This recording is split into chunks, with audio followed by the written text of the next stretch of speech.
حضرت عائشہ صدیقہ رضی اللہ تعالی عنہ سے روایت ہے کہ رسول اللہ صلی اللہ علیہ وسلم نے ارشاد فرمایا، مسواک منہ کو بہت زیادہ پاک صاف کرنے والی اور اللہ تعالیٰ کو بہت زیادہ خوش کرنے والی چیز ہے۔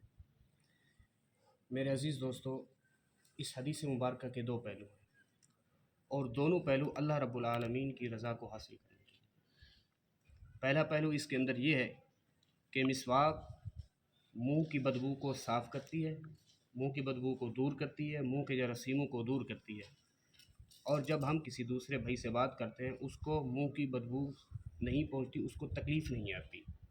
ایک پہلو تو اس کا یہ ہے۔